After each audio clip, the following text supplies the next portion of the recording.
kids I graduated high school with are definitely gonna make fun of me for this one. Hello. I was gonna make myself more presentable for this section of the video, and I was going to put it on a tripod, make it look like razzle dazzle, but yeah, this video is already long overdue and I don't have time for that anymore. In case you couldn't tell already, it's not Halloween anymore if you're watching this video when it's first uploaded. So it looks like this video is going to be uploaded on November 17th, yet I still have the Halloween title card, my Halloween decorations. I'm doing kind of a Halloween movie. I'm quite aware. So this is probably not going to be a quick message. I'll try to keep it as quick as I possibly can, but this probably won't be.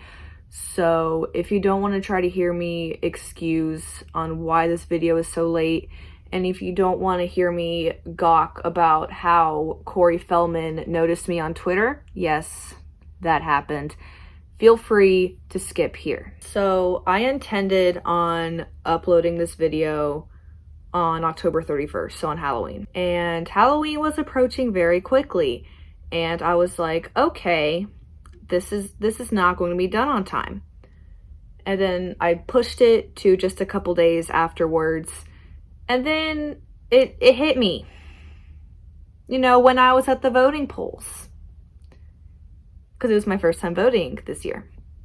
America was kind of in the middle of an election, and I felt kind of weird uploading this kind of video during that, so I pushed it forward a little bit more. Earlier this month, something really bad happened.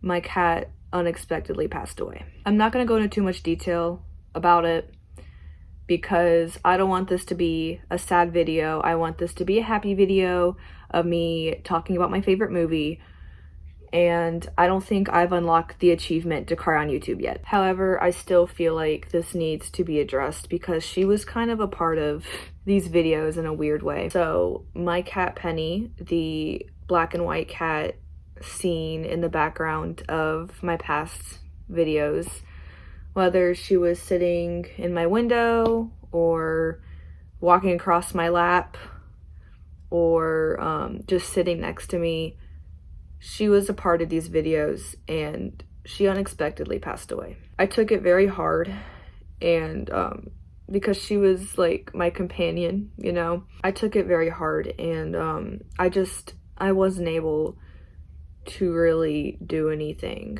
I just could not bring myself to edit a light-hearted video, a fun video, when I'm just not in that right mindset. But I'm better now. I'm still absolutely devastated that she's gone, but I'm better now. I'm currently in college right now, and I don't know why, but my professors all thought it'd be a really funny prank to give me every big assignment at one time. Do they know I have other things to do? So between the stress of the election, the stress of my college classes, and my cat passing away, I've just been straight up not having a good time lately. But I'm delivering this video. I sincerely apologize that it's this late, because it's nobody's even in the mood for Halloween anymore. Everyone's already on to Christmas. It's right before the Thanksgiving halftime show, but it's Christmas time now, basically. But I hope you can just push my Halloween decorations aside and still enjoy this video, even though it's not Halloween anymore, even though The Lost Boys, it can be watched any time of the year, and that's on period. Anyway, I mentioned before that Corey Feldman noticed me on Twitter. Alright, so Corey Feldman, who plays Edgar Frog in this movie, who also played Bobby in Dream a Little Dream, we don't talk about that movie, he retweeted me on Twitter. So I dressed up as Edgar Frog for Halloween, and I posted it on Twitter, and I tagged Corey Feldman, and he liked it and retweeted me. Like when your favorite character from your favorite movie retweets you, notices you. I know I poke fun at him sometimes, but man, that's like one of the coolest things that's ever happened to me. And I felt like it worked in the context of this video, and it's just one of my biggest flexes now. Corey Feldman noticed me. I got the iPhone 12 now, so my camera quality is gonna be better from now on, I guess. Not in this video, because I filmed this video before I got my new phone. I recorded it on my 7. Anyway, I've delayed this video long enough. Let's get on with it. Hello everyone, welcome to another Halloween episode of Gen Z in the 80s. Now, I know this is quite the departure from my usual look, because usually I'm like, not. But today I am, because I am doing my all-time favorite movie, 1987's The Lost Boys. I still remember the first time I watched this movie, and I actually skipped a football game so I can watch it, and I have no regrets. The atmosphere, the vampires, the one-liners, the balance of comedy and horror, the acting, just everything about this movie blew my mind. This movie has become at least 40% of my entire personality, and I will not apologize for it, so let's dive into The Lost Boys. So we open up the movie with some credits and the theme song, Cry Little Sister. This song plays multiple times throughout the movie, but it never manages to become stale because this song and the movie go together so perfect. Like, don't get me wrong, this movie is great on its own, but like, the theme song, it elevates it. Anyway, we meet, well, the Lost Boys. There's some really good foreshadowing, which I will connect later. We first see David, played by Kiefer Sutherland, Dwayne, the brunette one, Paul, the blonde one, and Marco, the Alex Winter one. Bill from Bill and Ted as a scary vampire. Oh, okay. So they try to start this fight on this carousel, and then this cop is all like, I told you to stay off the boardwalk. So what did these vampires do? They get off the boardwalk. Then they eat the cop. How weak was that car door? We then meet the family that this movie revolves around. The mom, Lucy, played by Diane West, Sam, the younger brother, played by Corey Haim, and Michael, the older brother, played by Jason Patric. They have moved to Santa Carla, deemed the murder capital of the world, to move in with the boys as grandfather because their parents just had a recent divorce. They arrive to the house to see the grandfather lying on the porch. We are 5 minutes in, we're already having a fake out death. Turns out he was just playing a joke on them. Wow, I'm so shocked, I really thought he died. So they move stuff in, and Sam complains about there being no TV that in a line that definitely isn't dated now. You know what it means when there's no TV? No MTV. Dang it, Grandpa, how am I supposed to watch Teen Mom and Catfish now? Also, I just want to point out something really quick. The family dynamic is one of my favorite parts about this movie. Despite the fact that she just divorced her husband, Lucy is trying to keep a positive attitude for her kids. Sam and Michael know that they pretty much just have each other, so they get along perfectly. Also, the chemistry between Jason Patric and Corey Haim, astronomical. Anyway, to go to a concert of a sweaty shirtless man playing saxophone on the boardwalk. What? I never said this movie made sense. Also, remember when social distancing wasn't a thing? So Michael spots a woman named Star in the crowd and he decides to follow her. Meanwhile, Lucy decides to get a job at a video store and we meet Max, the owner. So back to Michael stalking Star. Sam is all like, Michael, you're following that girl, aren't you? And Michael is all like, go away. So Sam comes across a comic book shop and we meet the best freaking part of this movie, the Frog Brothers. Alright, so I know everybody puts a lot of focus on Corey Feldman, who plays Edgar, which rightfully so, because he does give a great performance. However, I do also want to focus on Jamison Newlander, who plays Alan. They are honestly a great duo, and the Frog Brothers take everything, like, beyond seriously, and I freaking love it. They remind me of, like, 80s action stars, which, I mean, that's what they were going for, obviously. Actually, I'm looking for a Batman number 14. That's a very serious book, man. Only 5 in existence. 4, actually.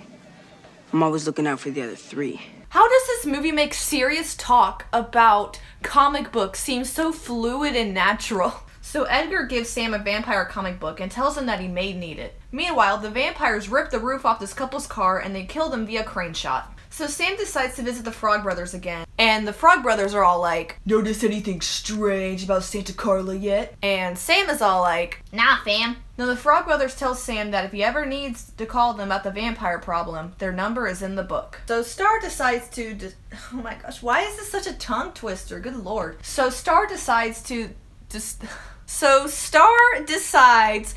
seduce Michael again, and she's all like, hi, I'm Star. And then David and the other gang show up and take Star away. But then David tells Michael, "You don't have to beat me, Michael. You just have to try and keep up."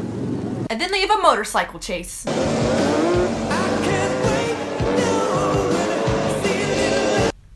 How can anybody not love this movie? So they lead Michael into their evil vampire lair and they screw with his mind a little. They make him think he's eating maggots and they make him think he's eating worms. After that, David gets this bottle of wine looking thing and he's all like, "Be one of us, Michael." And then Star is all like, "Don't drink it, Michael, it's blood." And then the other vampires are all like, "Michael, Michael, Michael." And Michael, big fat, drinks the blood anyway. Then David is all like, "Michael, Michael, Michael."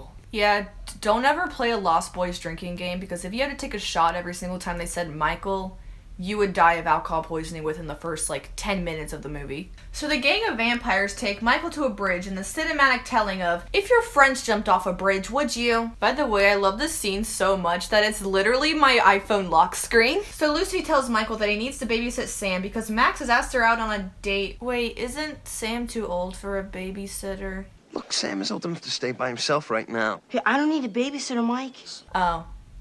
Okay. So it turns out their grandpa also has a date, so he leaves the house. Then David's gang surrounds their house chanting, "Michael, Michael, Michael." And then Sam and Michael act like it didn't happen. So Michael gets milk from the fridge, but then he doubles over in pain because I guess he's lactose intolerant or something. Michael tries to attack Sam, but then their dog, Nanook, aka the greatest dog in cinematic history, you literally cannot argue with me about this, attacks Michael. So then Sam is all like, "You're a vampire? Wait until Mom finds out." And then Sam calls the Frog Brothers. The Frog Brothers then tell Sam that there's no hope and that he needs to kill Michael. So then Michael starts uncontrollably flying, and I mean, this dude is flying. And then Lucy calls and Sam starts screaming because Michael is flying, and then she freaks out and ditches Max. So then Michael convinces Sam to help him, and now they are teaming up to protect Michael's identity. Michael runs off to find Star, and he's all like, "What's happening to me, Star?" And then Star is all like, "Oh, Michael, I can't tell you." I have never seen anyone in so much denial before. Dude,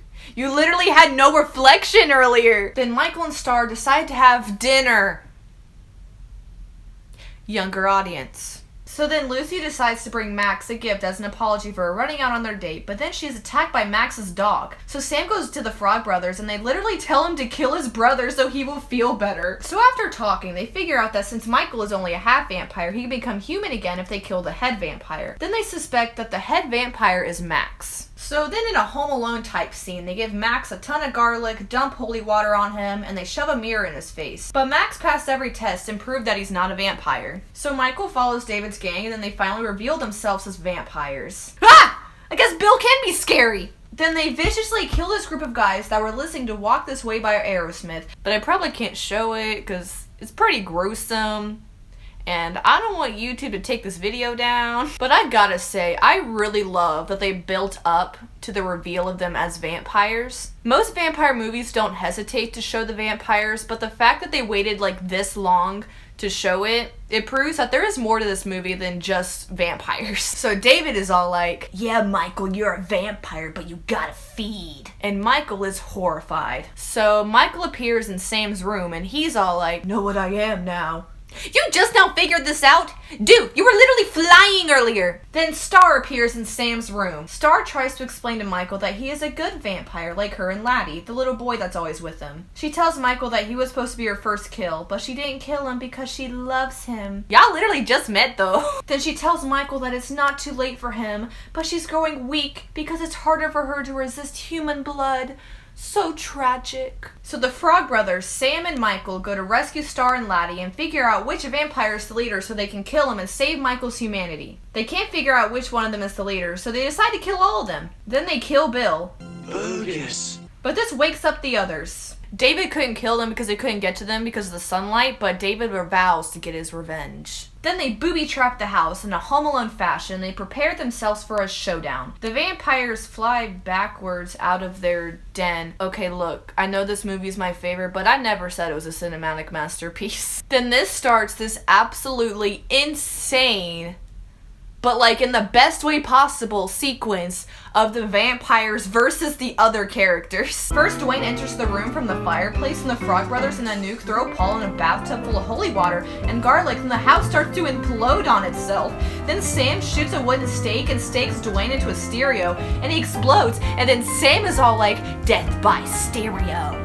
Then Laddie turns into a vampire, then he pops out of this mattress that I guess has an air blower from under it or something, and then Alan is all like, it's the attack of Eddie Munster! And then Star is all like, don't kill him, he's just a little boy! But then David and Michael go at it with some really bad green screening. Ignore that. And then Michael is like screaming every word at this point, and then he kills David. But then he's kinda like, wait, why am I still lactose intolerant? So it turns out that none of them were the head vampire. Then the movie finally starts somewhat breathing at this point. I feel like this happened behind the scenes. Alright, Joel, so it says right here that the vampires and the others fight. So like, what were you thinking for this scene? Yes. We'll return after these messages. Hello, Editing Avery here to interrupt this video and just to show off my iPhone 12 camera. So I said earlier in this video that I would talk about the foreshadowing, like when they were on the carousel, and I realized that I forgot to talk about it when I was filming this. This video is already very late. I forget to talk about the thing I said I was going to talk about. I just suck. So basically, the order that the vampires enter the carousel is the order that they die in. It's very subtle, but it works if you look close enough, I guess.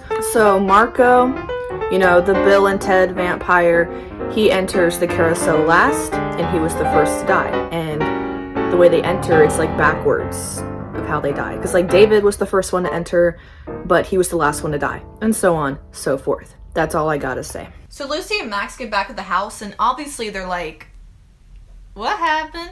But then Max reveals himself as the head vampire. When I say I felt so stupid when I first watched this movie. I seriously did not see this one coming. It turns out Max was powerless earlier because they had invited him into their home. I felt so dumb. And this twist is so good that like when you rewatch this movie, like it makes complete sense. And it makes you go, how did I not catch that before?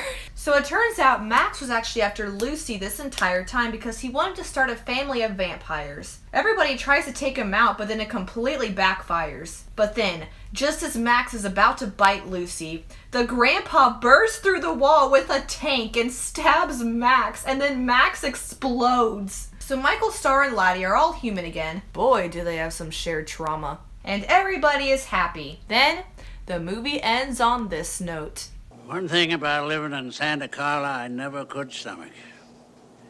All the Diggity darn. vampires. And that was The Lost Boys. And you're probably thinking, really, Avery? That's your favorite movie? Yes, 100%. So I am currently in film school, and I've had to watch quite a few movies, and I've enjoyed most of them. And don't get me wrong, I understand that those movies are better from a critical standpoint, but I don't care. I understand that The Lost Boys does have some flaws, but the great aspects about it I love. I think what I love most about this movie, it is so fun and it doesn't take itself so seriously, but the people involved all cared so much and they were so passionate about it. It doesn't set out to be anything spectacular or groundbreaking, but every performance in this movie is top notch. It knows when to be funny and it knows when to be scary. It also paved the way of how vampires are portrayed, and even inspired aspects of Buffy. It's a vampire movie, and y'all really thought I would mention Buffy at some point. I am convinced that there is truly no other movie like this one. For my ranking, this movie's #1. I don't know why y'all would think otherwise. If you'd like to check out The Lost Boys, it is unfortunately not available on any streaming services. Netflix, y'all did wrong for taking this movie off. So you can acquire it either the legal way or the not so legal way. Now remember, don't simp after a girl that simply looked at you. And be cautious while eating Chinese takeout.